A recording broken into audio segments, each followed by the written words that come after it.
This ceremony marked the end of an era. The crowd knew it. As they gathered at the Naval Air Station, they were in a sentimental, quiet, nostalgic mood. The guest of honor was retiring from naval aviation today. After more than 20 years of distinguished service, the old warrior of countless skies was being given a final tribute and a last farewell. But the honored guest today was not a fighting man of the United States Navy. It was an airplane, not an ordinary plane, but a magnificent aircraft that had served our nation in peace and war for a record-breaking 2 decades. The officers and men gathered here are saying goodbye to an old friend, the last Skyraider in Navy service. The sturdy, prop-driven attack bomber, affectionately known as a SPAD, was about to be piped over for the flight to its final destination, the Naval Aviation Museum at Pensacola, Florida.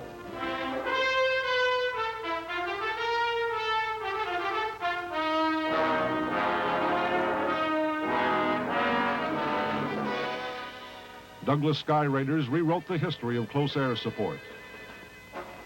They were the first aircraft ever to carry their own weight in bomb loads. They became one of the best known, most effective propeller-driven aircraft the world would ever see. For more years than any other plane in aviation history, they were the guts and the backbone of the United States Navy.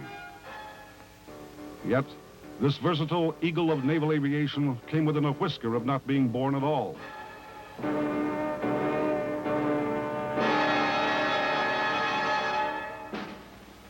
The story of the Skyraider began in our nation's capital in 1944. The Second Great War was coming to an end, closing the book on the most extensive campaign of all time by carrier-borne aircraft. Up to that time, the Douglas Dauntless, designated the SBD, had been and in fact still was the Navy's foremost attack aircraft. But the war in the Pacific had changed so much that the need for a new attack bomber was becoming evident. 3 top Douglas engineers attended a meeting in Washington where they learned 2 things. First, all further modifications on the SBD were canceled. Second, they discovered 2 other companies had been asked to submit proposals for a new attack aircraft. The Douglas engineers went to their hotel and worked through the night on preliminary sketches of the new Skyraider.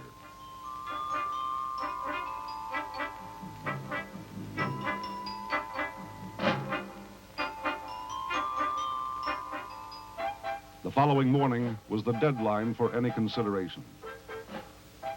The sketches intrigued the Navy enough that Douglas was allowed to enter the competition and eventually was awarded the contract. In 9 short months, the Skyraider evolved from lines on a blueprint to a plane. Early in March 1945, the prototype was test flown. From the first moment, the Navy knew they had a winner. What they had no way of knowing at that time was that they had a champion.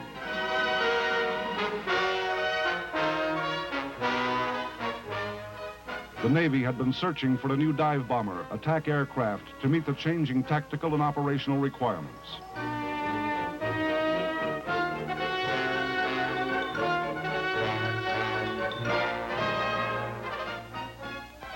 The Skyraider gave them all that and much more. Within the span of the next 12 years, Douglas Aircraft Company was to manufacture 3,180 Skyraiders in 7 versions and 28 subversions.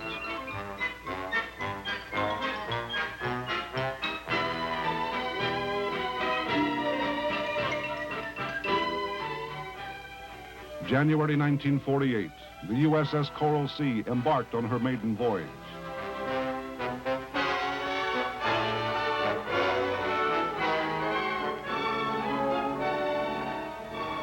The first launch and recovery ever attempted from the flight deck of the newly christened carrier was accomplished by a Skyraider. was only fitting and proper for the Skyraider to join the Coral Sea as she sailed for the first time. For, as fate would ordain some 20 years later, the same carrier and the very same squadron would witness the last combat cruise of the Never Say Die Skyraiders. But before that day was to arrive, the Skyraider proved to be the muscle in the Navy's air arm. She earned her nickname, the Pedigreed Pulverizer, as the Skyraider served with distinction in 2 major wars.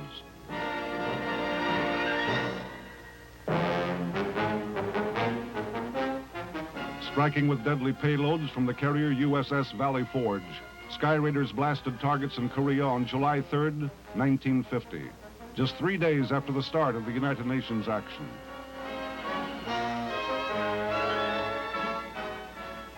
From then on, hardly a day passed that Skyraiders didn't strike.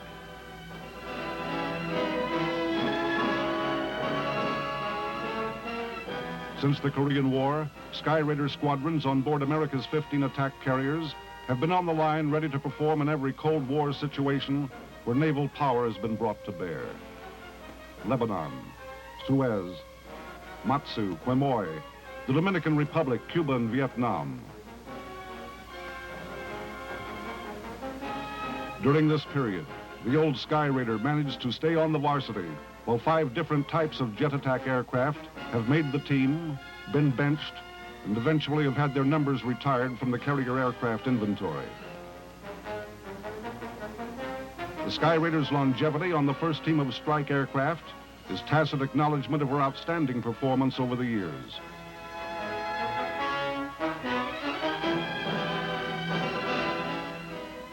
Above all, the Skyraider was versatile, equipped to perform 4 major missions: day attack,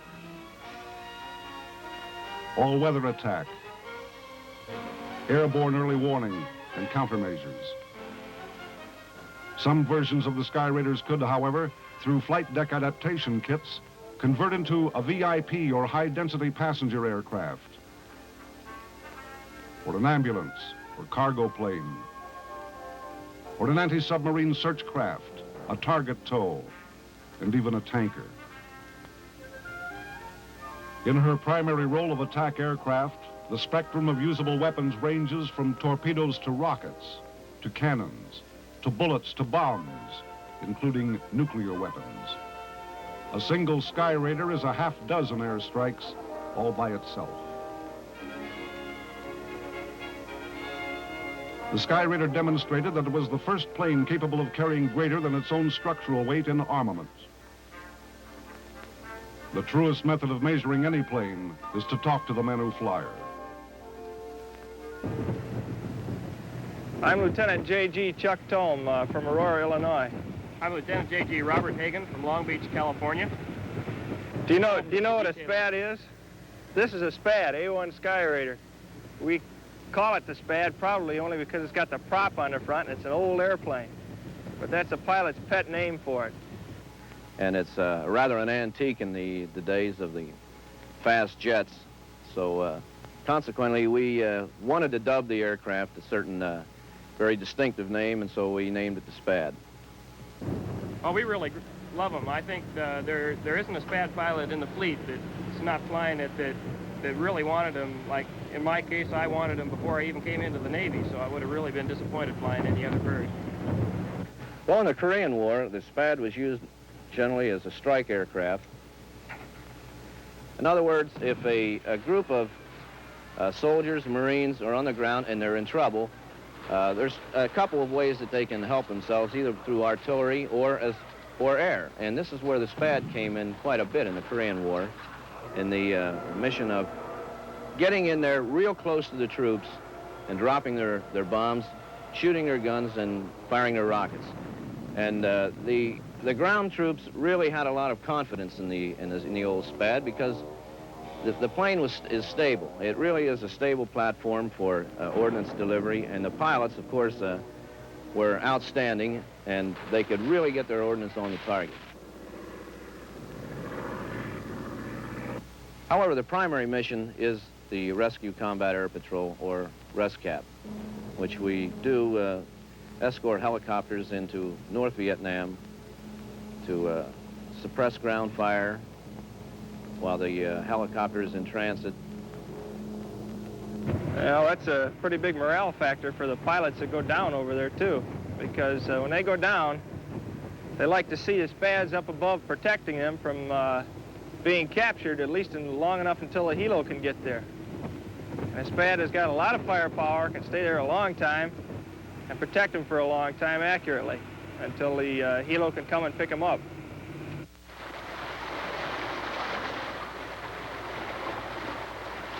After more than 20 years, the huge old bird saw its last combat action in Vietnam.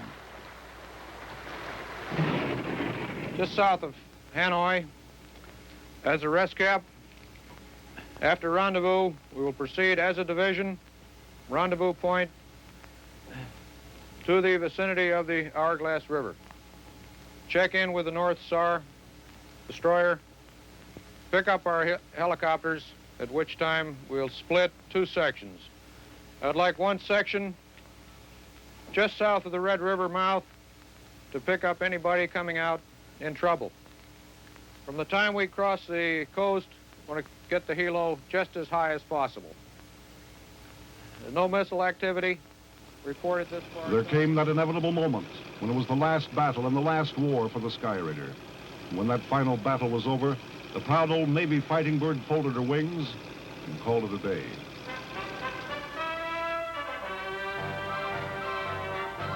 She came home from Vietnam in style. Like most great planes, the Skyraider was created out of need and necessity. But even her most ardent supporters in the 40s never dreamed the SPAD would be around to celebrate her 20th operational birthday. Combat aircraft just don't stay around that long, very often. Yet, more than 2 decades had gone by since she sailed on the maiden voyage of the USS Coral Sea. Now the old Skyraider was coming home from her final cruise with the same squadron and aboard the same carrier.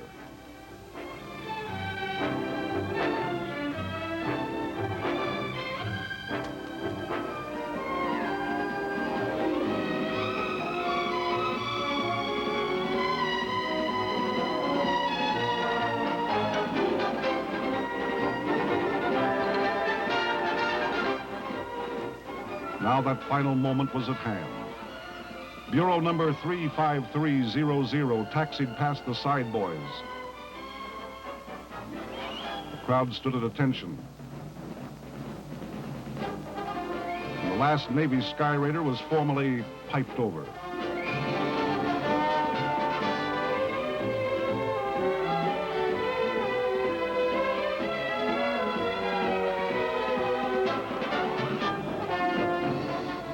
The heroic memory of the Skyraider will long be recalled and relived in the hearts and minds of the fighting men of the United States Navy.